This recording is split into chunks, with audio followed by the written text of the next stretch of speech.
नमस्कार. नवप्रेरणा एंटरटेनमेंटमध्ये आपलं मनापासून स्वागत. मित्रांनो, लोकरंजनातून लोकशिक्षण या ध्येयाने मी माहितीपूर्ण आणि मनोरंजनात्मक व्हिडिओ देण्याचा प्रामाणिक प्रयत्न करीत आहे. महाराष्ट्राच्या राजकीय, सामाजिक आणि सांस्कृतिक क्षेत्रात आपले बहुमोल योगदान देणाऱ्या नाशिकच्या विदुषी, त्या विस्मरणात जाऊ नये, त्यांची ओळख आपल्या कायमस्वरूपी स्मरणात राहावी या उद्देशाने मी हे व्हिडिओ करीत आहे. आजच्या भागात आपण भेटूया अशाच एका विदुषीला. प्रदीप हिराबाई शिंदे. आज नाशिकच्या विदुषी या सदरात आपण ओळख करून घेणार आहोत अशा एका स्त्रीची, जिचं संपूर्ण आयुष्य मानवतेसाठी अर्पण झालं. जी प्रत्यक्ष युद्धाच्या रणांगणावर गेली नाही, पण युद्धाने विदीर्ण झालेल्या हजारो जीवांना तिने मायेचा, सेवेचा आधार दिला. हिराबाई शिंदे. दुसरे महायुद्ध, मानव इतिहासातील सर्वात भीषण अध्याय. हे मानव जातीसाठी आणि मानवतेसाठी एक काळा डाग ठरले. कोट्यावधी लोकांनी या युद्धात प्राण गमावले, हातपाय गमावले, अपंगत्वाच्या अंधारात ढकलले गेले. अमाप जीवित आणि वित्तहानीमुळे संपूर्ण जग हादरून गेलं. नेव्हर अगेन असा संकल्प करण्यात आला. समर्थ राष्ट्रांनी भविष्यकाळात no war, no war, no war अशी प्रतिज्ञा घेतली. दुसऱ्या महायुद्धात असंख्य जवान युद्धभूमीवर शहीद झाले आणि त्याहून अधिक जवान गंभीर जखमी झाले. अनेकांनी हातपाय गमावले. ते असहाय्य, अपंग आणि निष्क्रिय झाले. युद्ध संपलं तरी जखमांच्या वेदना संपल्या नव्हत्या. आणि इथंच इतिहासात एक तेजस्वी नाव कोरलं गेलं, हिराबाई शिंदे. रेड क्रॉस या संस्थेचे नाव आपण ऐकले आहे का? रेड क्रॉस ही आंतरराष्ट्रीय संस्था. जखमी जवानांच्या मदतीसाठी रेड क्रॉस ही संस्था पुढे आली. सन 1864मध्ये जिनिव्हा येथे युद्धानंतर हेनरी ड्युना व त्यांच्या सहकाऱ्यांसह रेड क्रॉस संस्थेची स्थापना झाली. युद्धभूमीवर जखमी सैनिकांची सेवा करण्याचे रेड क्रॉसचे कार्य इतिहासाच्या पानात सुवर्णाक्षरांनी लिहिले गेले आहे. आज भारतभर या संस्थेच्या सुमारे 11,000 शाखा असून जवळपास 4 कोटी सदस्य आहेत. नाशिकमध्ये ही संस्था उभी करण्याचे कार्य हिराबाई शिंदे आणि त्यांच्या समविचारी महिलांनी केले.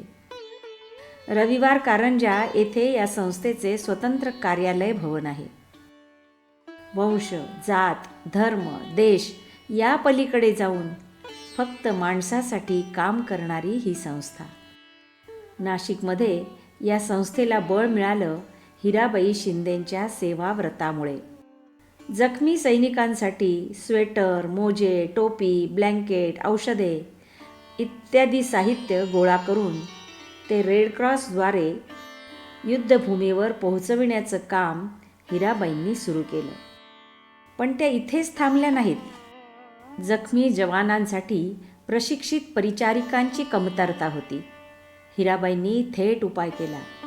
नर्सिंग ट्रेनिंग स्कूल सुरू करून जखमा धुणं, मलमपट्टी करणं, औषधोपचार करणं आणि त्याहीपेक्षा त्या सैनिकांच्या मनावरच्या जखमा त्या आपल्या मायेनं भरून काढीत होत्या. हरवलेले सैनिक आणि हिराबाईंची नोंदवही. असंख्य सैनिक बेपत्ता होते, असंख्य जखमी होते. जखमी जवानांच्या घरी त्यांच्या कुशलतेचे संदेश पोहोचवण्याचे कार्यही त्यांनी केले. लाखो जवान बेपत्ता असल्याने त्यांच्या शोधासाठी त्या वेळोवेळी वृत्तपत्रात लेखन करीत. अनेक हरवलेल्या जवानांची सविस्तर माहिती त्यांनी संकलित केली होती. प्रत्येक जखमी जवानाची संपूर्ण माहिती, नाव, पत्ता, ठिकाण, वय, कुटुंबीय, उदरनिर्वाहाचे साधन, त्यांच्या मुलांसाठी काय करणे आवश्यक आहे, हे सर्व एका नोंदवहीत टिपून त्यासोबत एक विशेष नोंद जोडण्याचे महत्त्वाचे कार्य त्यांनी केले. हे कार्य अधिक प्रभावीपणे करण्यासाठी व अनेकांशी संपर्क साधता यावा म्हणून त्यांना नाशिकमध्ये विशेष टेलिफोन सुविधा देण्यात आली होती. तब्बल 36 वर्षे त्यांनी हे कार्य अविरतपणे केले. त्यांनी ठेवलेली नोंदवही म्हणजे मानवतेचा जिवंत दस्तऐवज होता. सन 1963 रेडक्रॉस संस्थेच्या स्थापना दिनाचे शतकपूर्ती वर्ष 90 राष्ट्रांनी साजरे केले आणि मोठ्या उत्साहात समारंभ पार पडला. वंश, जात, वर्ण, स्त्री पुरुष, गरीब श्रीमंत अशा सर्व भेदांपलीकडे जाऊन मानव कल्याण व आरोग्यासाठी कार्य करणाऱ्या या रेडक्रॉस संस्थेसाठी हिराबाईंनी आयुष्यभर कार्य केले. समाज कल्याण मंडळाच्या सल्लागार पदावर त्यांनी सन 1954 ते 1968 या कालावधीत काम केले. समाजातील वंचित व मागास वर्गाच्या उन्नतीसाठी त्या सतत कार्यरत होत्या. समाजाचा सर्वांगीण विकास करणे, समाजाला प्रगत करणे हेच त्यांचे ध्येय होते. ग्रामीण भागात जाऊन त्या कुटुंब नियोजनाचे महत्त्व समजावून सांगत असत. कुटुंबात कमी मुले असतील तर त्यांची काळजी, त्यांचे आरोग्य, कपडे, शिक्षण कसे सुलभ होते, तसेच पालक कसे चिंतामुक्त राहू शकतात याचे मार्गदर्शन त्या करीत असत. नाशिकमधील गंगापूर रोड येथे त्यांनी बाल सुधार केंद्राची स्थापना केली. हिराबाई शिंदे या नाशिकच्या पहिल्या महिला होत्या ज्यांनी परित्यक्ता महिलांसाठी आधार केंद्र उभारले. अनेक वर्षानंतर या संस्थेला शासकीय अनुदान मिळाले. वंचित, परित्यक्ता, अर्धविक्षिप्त महिलांना येथे आश्रय दिला जात असे. नाशिक महिला मंडळ आणि जिमखान्याची सुरुवात त्यांनीच केली. महिलांसाठी बॅडमिंटन खेळाचा कोर्ट त्यांनी उभारला. मुंबईचे प्रिन्सिपल टोपे यांनी आपल्या मातोश्रींच्या स्मरणार्थ या कोर्टासाठी अनुदान दिले होते. हिराबाईंचे वडील अनेक वर्षे कॅनडामध्ये राहत असल्यामुळे त्यांचे प्राथमिक शिक्षण तेथेच झाले होते. त्यामुळे त्यांचे इंग्रजी भाषेवर पूर्ण प्रभुत्व होते. स्त्री मंडळाच्या माध्यमातून त्यांनी आपल्या काळातील ज्वलंत प्रश्नांवर चर्चा घडवून आणली. आकर्षक विचारप्रवर्तक विषयांवर वादविवाद स्पर्धा घेतल्या. समाज प्रबोधनाचे मोठे कार्य त्यांनी नाशिकमध्ये केले. मुंबईहून शासकीय कामासाठी येणाऱ्या महिला अधिकाऱ्यांना अद्ययावत माहिती मिळावी यासाठी त्यांनी महाराष्ट्र शासन मार्गदर्शिका तयार केली. भ्रूण हत्येविरोधात त्यांनी मुलगी झाली हो हे नाटक सादर केले. हे नाटक अत्यंत लोकप्रिय ठरले आणि समाज प्रबोधनाचे प्रभावी माध्यम बनले. या नाटकाच्या चॅरिटी शोमधून स्त्री मंडळाला आर्थिक मदत मिळाली आणि पुढील कार्याला चालना मिळाली.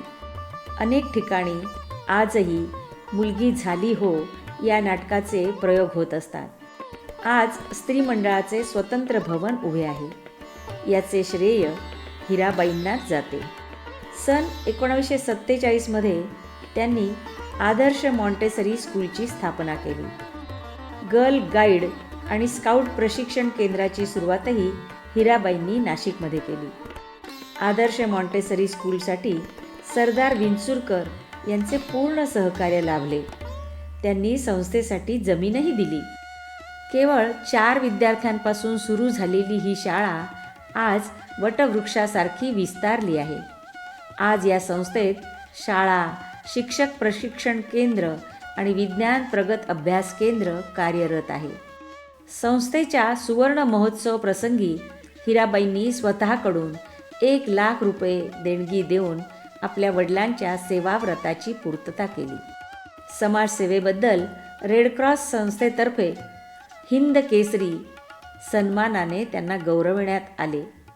हिराबाई शिंदे या भारतातील दुसऱ्या महिला आहेत की ज्यांना हिंद केसरी हा किताब मिळाला. त्यापूर्वी हा सन्मान आझाद हिंद सेनेच्या कॅप्टन लक्ष्मी सेहगल यांना मिळाला होता. सन 1965च्या युद्धकाळात मुंबई युद्ध संरक्षण समितीवर विशेष महिला अधिकारी म्हणून त्यांची नियुक्ती भारत सरकारने केली होती. त्यांच्या कार्याचा गौरव म्हणून रेड क्रॉसचे सुवर्ण पदक त्यांना प्रदान करण्यात आले. हा सन्मान सन 1888 मध्ये फ्लॉरेन्स नायटिंगल यांना क्वीन व्हिक्टोरियाच्या हस्ते रॉयल रेड क्रॉस स्वरूपात प्रदान करण्यात आला होता. त्यानंतर तब्बल 77 वर्षांनी हा मान मिळवणाऱ्या हिराबाई या दुसऱ्या महिला ठरल्या. भारत, महाराष्ट्र आणि नाशिकसाठी हा अत्यंत गौरवाचा क्षण आहे. हिराबाई शिंदे म्हणजे सेवेचं मूर्तिमंत रूप. इतिहास घडवण्यासाठी न सत्ता लागते न शस्त्र, फक्त लागते संवेदनशील मन आणि न थकणारी सेवा. नाशिकच्या महान विदुषी हिराबाई शिंदे आपल्याला सलाम. पुढील भागात भेटूया एका नव्या विदुषीला. धन्यवाद.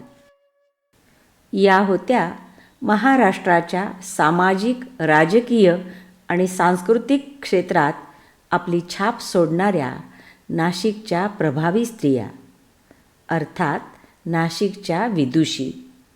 मूळ लेखिका डॉक्टर विद्या केशव चिटको. निर्मिती नवप्रेरणा एंटरटेनमेंट. मराठी भाषांतर आणि वाचक स्वर ॲडव्होकेट प्रेरणा देशपांडे. मित्रांनो, असेच नवनवीन व्हिडिओ ऐकण्यासाठी, बघण्यासाठी आपण माझ्या नवप्रेरणा एंटरटेनमेंट या यूट्यूब चॅनलला सबस्क्राईब करा, लाईक करा आणि शेअर करा. तुमची ही छोटीशी कृती मला खूप आनंद देते आणि नवनवीन व्हिडिओ बनवण्याची प्रेरणा देते. धन्यवाद.